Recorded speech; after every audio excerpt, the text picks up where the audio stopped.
상클라이프 목요일 아침엔 극장 개봉작부터 OTT 시리즈까지 다양한 작품 이야기 나눠보는 시간입니다. 자, 오늘도 영화 속으로 우리를 안내해줄 베테랑 영화 저널리스트 더스크린 박혜은 편집장과 함께합니다. 안녕하세요. 안녕하세요.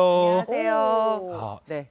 좀 더 멋있어지셨어요. 감사합니다. 새해를 맞아서 머리를 하고 왔습니다. 멋지십니다.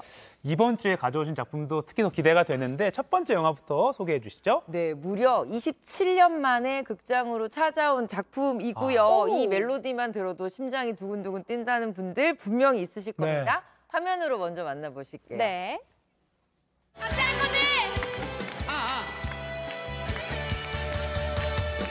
뜨거운 코드를 가르며 너에게 가고 있어.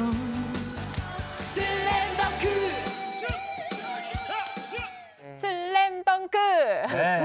네, 오랫동안 사랑받아온 작품이죠. 맞습니다. 농구 천재 강백호, 불꽃 남자 정대만 이런 이름 기억하실 거예요. 이 전국 재패에 나선 북산고 농구부 5인방이 스크린으로 돌아왔습니다. 1990년대에 그야말로 농구 붐을 일으키면서 전 세계적으로 1억 2천만 부가 판매된 만화 슬램덩크의 극장판 애니메이션인데요. 더 퍼스트 슬램덩크예요. 이 제목처럼 처음으로 극장판이 만들어졌어요. 만화의 원작자인 이노우에 다케이코가 직접 연출한 첫 작품이고요.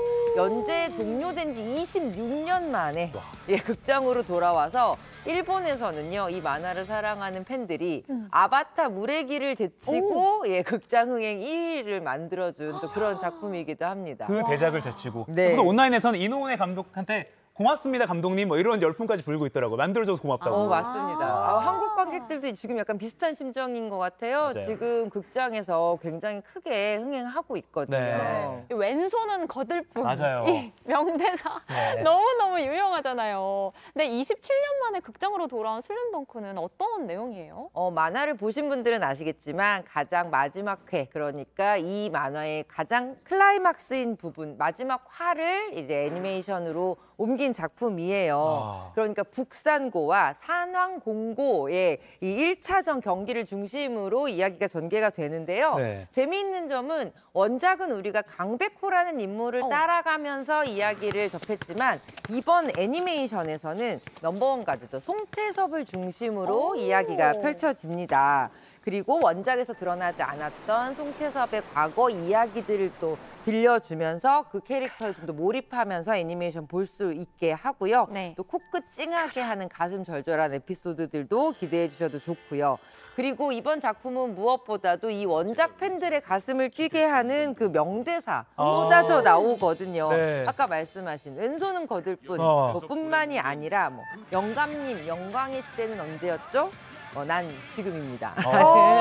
이런 대사, 정말 주옥 같은 대사들이 이번 애니메이션에서도 여러분들 만나실 수 있습니다. 네, 이게 좀 온라인에서 보니까 자막으로 봐야 되냐, 아니면 옛날에 그 TV에서 우리나라에서 방송했잖아요. 그래서 강백호 목소리가 생생한데 더빙으로 봐야 되냐, 이거 고민된다는 분도 많았거든요. 그러게요. 답을 좀 내려주세요. 정말 고민입니다. 이 작품 자막판, 더빙판 모두 준비가 되어 둘 다 있는데요. 있군요. 이 목소리 들으시면 진짜 또 기억이 새록새록 하실 겁니다. 더빙판 목소리 한번 들어보실게요. 왼손은 거들 뿐. 멍청한. 피하지 마. 나한테 치면 삭발이다. 네, 지금 들어보신 것처럼 우리나라 최고의 성우들이 이번 애니메이션의 목소리 주인공들을 맡았는데요. 이 뭐 농구 천재 강백호, 불꽃 남자 정대만 이런 목소리들 우리 강수진 성우부터 시작해서요. 그리고 뭐 신용우 성우라든지 엄상현 성우가 각각 주인공들을 맡았습니다. 그리고 흥미로운 건 강백호 친구 이용팔이라는 귀여운 캐릭터 있는데요. 이 캐릭터는 슬램덩크 팬이라고 자처한 배우 고창석 씨가 진짜요? 목소리 출연을 맡았다고 하네요. 꿈을 이뤘네요. 아까 저는 그 대사 중에 멍청아 이게 기억에 많이 남네요. 아니 근데 슬램덩크 팬들이라면 뭐 당연히 극장으로 달려가시겠지만 사실 요즘 영화비도 부담스럽고 이게 애니메이션을 극장까지 가서 봐야 돼 하는 분도 있을 수 있거든요. 꼭 꼭 극장에서 봐야 되는 이유가 있을까요? 27년 만에 이 작품을 왜 극장판을 만들었을까라는 생각, 그 질문에 답을 주는 애니메이션이라고 할 수 있어요. 사실 스포츠 애니메이션 굉장히 어렵거든요. 그런데 이 원작자가 이번에 감독으로 참여한 만큼 이 경기 연출부터 시작해서 각 캐릭터의 감정선, 그리고 우리가 예전에 봤던 넘기는 출판 만화가 진짜 살아 움직이는 것 같은 생생함까지 모두 다 보여주는 작품이라서 저는 이 작품은 극장에서 보도록 만들어졌구나라는 생각을 굉장히 강하게 했고요. 그리고 이 전체 스태프들이 농구의 움직임을 가장 잘 표현하기 위해서 실제로 농구를 배워가면서 컴퓨터 그래픽을 했다고 해요. 그런 노고들이 이번 작품에 굉장히 잘 담겨 있는 것 같습니다. 그래서 동작 지금 보면 어색하지가 않아요. 맞습니다. 진짜 이렇게 중계를 보는 듯한 그런 느낌이라서 그렇게 노력을 많이 했군요. 그걸 보는 재미도 있을 것 같습니다. 극장판 더 퍼스트 슬램덩크 기대해 보겠고요. 다음 소개할 영화는 어떤 건가요? 예, 다음 여러분들께 소개해드릴 작품은요. 한국 관객들이 진짜 좋아하는 배우입니다. 틸다 스윈튼 배우가 출연을 했고요. 또 매드맥스의 조지 밀러 감독이 이번에 연출을 한 작품이고요. 영화의 제목은 3000년의 기다림입니다. 올해 75회 칸 영화제에서 비경쟁 부문에 초청돼서 가장 먼저 해외에 알려졌는데 그 당시 칸에서도 가장 인기가 많았던 작품 중에 하나예요. 이야기 굉장히 재미있어요. 세상의 모든 이야기를 연구하는 서사학자가 주인공이에요. 알리테아라는 인물이고 틸다 스윈튼이 연기를 했는데 우연히 소원을 이뤄주는 정령, 우리 잘 아는 지니? 요정이 나타납니다. 그 요정이 바로 이드리스 엘바고요. 3번의 기회가 있고 3번의 소원을 들어주겠다. 자, 어떤 소원을 이야기하게 될까요? 그 과정을 쫓아가는 이야기입니다. 부커상 수상자이기도 한 영국의 소설가 A.S. 바이어트의 신화 단편집 더진 인 더 나이팅게일스 아이라는 원작 신화 단편을 영화로 옮긴 작품이에요. 지니에게 3가지 소원을 빈다. 맞습니다. 이 틸다 스윈튼이 알라딘으로 나오는 것 같아요. 틸다 스윈튼은 오히려 이제 이 소원을 비는 인물로 나와요. 그리고 이 요정, 저런 요정 있어라고 하실 텐데 이드리스 엘바가 바로 그 소원을 들어주는 정령, 지니 역할을 맡았습니다. 재미있는 건 이 작품 자체가 천일야화를 약간 모티프로 했다는 거예요. 페르시아의 설화잖아요. 3000년 동안 자유를 갈망하던 이 정령이 현재 삶에서는 나는 바라는 게 없어라고 하는 알리테아라는 인물 앞에 나타나서 자신이 지금까지 만나온 사랑 이야기들을 들려주는 그런 줄거리로 흘러간다고 보시면 돼요. 그야말로 이야기 중의 이야기, 우리 귀를 가장 현혹시키는 옛 이야기들을 가장 매력적인 배우들이 가장 화려한 영상과 함께 보여주는 그야말로 좀 동화 같은 어른들을 위한 알라딘 같은 이야기라고 보시면 좋을 것 같습니다. 영상 보니까 진짜 휙휙 막 이렇게 휘황찬란합니다. 근데 이게 좀 집중력이 좀 떨어지면 자칫 스토리를 못 따라가지 않을까 싶은 우려도 들거든요. 일단 저는 이야기의 힘이 진짜 세구나라는 생각을 했어요. 우리가 옛날에 정말 천일야화도 재밌는 이야기로 나를 홀리지 않으면 다음날 목이 날아가는 그럼에도 불구하고 이야기를 듣게 하는 거잖아요. 이 작품도 그래서 이야기의 힘 자체가 되게 세고요. 또 하나는 이 원작 자체가 우리에게는 굉장히 좀 익숙하지 않은 페르시아 설화들을 바탕으로 하기 때문에 굉장히 이국적인 영상들, 그리고 굉장히 이국적인 이야기들, 그 매력에 흠뻑 빠지실 수 있는 시간이 될 것 같습니다. 이스탄불을 중심으로 하는 이 오스만 제국의 문화적 유산, 신화를 다시 재해석해서 들려준다는 점도 새로운 재미를 즐기실 수 있는 그런 방법입니다. 저는 배우도 반가운데 그 매드맥스 분노의 질주 조지 밀러 감독이 이 작품을 이제 연출을 한 거잖아요.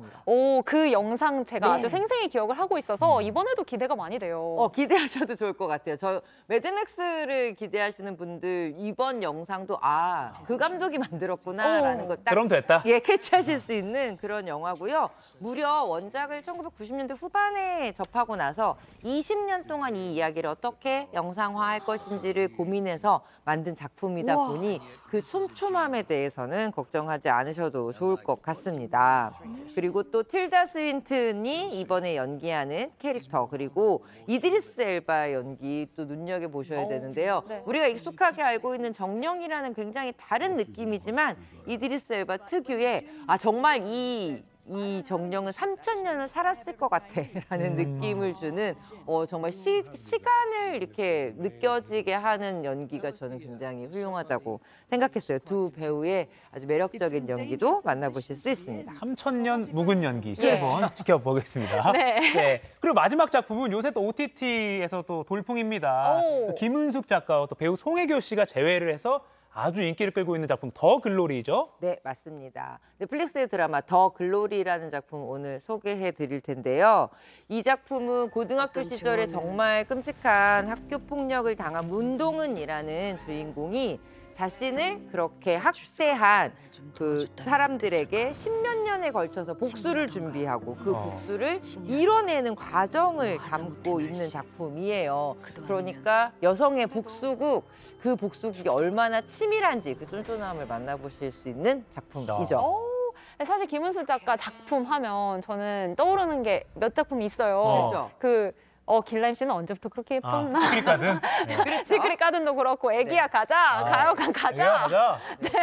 파리의 연인도 있었고 아무래도 이 로맨스, 달달한 로맨스가 많이 떠오르거든요. 근데 이 송혜교 씨도 또 멜로 퀸으로 또 활약을 했었고. 근데 복수국으로. 네, 복수국으로 이렇게 찾아왔어요. 굉장히 좀 색다른 변신이라고 말씀드릴 수 있을 것 같아요. 이제 그럼에도 불구하고 지금까지 김은숙 작가의 멜로 안을 살펴보면 개그의 문제라든지 폭력의 문제 같은 것들이 좀 담겨 있었거든요. 오히려 그 부분들을 전면으로 드러내면서 새롭게 이야기를 해나간 작품인데 OTT 콘텐츠이다 보니 지금까지 공중파 방송에서는 하지 못했던 굉장히 좀 독한 표현들, 강한 표현들 같이 보실 수 있고요. 송혜교 배우 같은 경우는 이번에 정말 차가운 얼굴, 복수의 차가움을 보여주는 캐릭터라고 말씀드릴 수 있을 것 같아요. 네. 화면 자체도 차가워 보여요. 네. 지금 화면이 섬뜩섬뜩하죠. 맞습니다. 이 장르는 달라졌지만 이 김은숙 작가 특유의 약간 그 찰떡 같은 대사를 또 맛볼 수 있잖아요. 예, 이번에도 그 칼 같은 대사들은 여전합니다. 한번 들어보실게요. 네. 부터 모든 날이 흉흉할 거야. 자극적이고 끔찍할 거야. 막을 수도 없앨 수도 없을 거야. 사랑의 아버지 하나님 진심으로 감사합니다. 부족한 저희들을 늘 사랑으로 차가워요. 차가워요. 예, 근데 이 대사들이 약간 시적이기도 해요. 신이 널 도우면 형벌, 신이 날 도우면 천벌. 이런 식의 대사들도 있고요. 아까 이제 교회 장면도 나왔지만 죽으면 꼭 천국 가, 사는 동안은 지옥일 테니까 이런 대사들도 있고 김은수 작가 특유의 그 라임을 살리면서 귀에 쏙쏙 박히는 대사들 이번 더 글로리에서도 만나보실 수 있습니다. 죽으면 꼭 천국 가, 사는 동안 지옥일 테니까. 네. 근데 SNS에 이걸 절대 보지 말라는 이야기도 있더라고요. 네, 저 이해해요. 왜? 이 작품이 무서워서? 시즌 1이라고 해서 지금 8화까지 공개가 됐는데 올해 3월이죠? 네. 올해 3월에 시즌 2 나머지 8화가 공개가 됩니다. 이 8화까지는 그야말로 기승, 복수의 이야기를 차곡차곡 쌓는 단계까지 왔고요. 실제로 복수는 3월부터 펼쳐지게 될 것 같아요. 16부작 드라마 중에 절반을 먼저 본 셈이라서 이 궁금하신 분들 이제 속 터질까 봐 나중에 보십사라고 얘기하시는 분들도 있는데 그래도 또 지금 나온 따끈따끈한 드라마인 만큼 즐겨보시면 좋겠습니다. 알겠습니다. 영화 OTT 이야기 여기까지 듣겠습니다. 박혜윤 편집장님 감사합니다. 고맙습니다. 고맙습니다.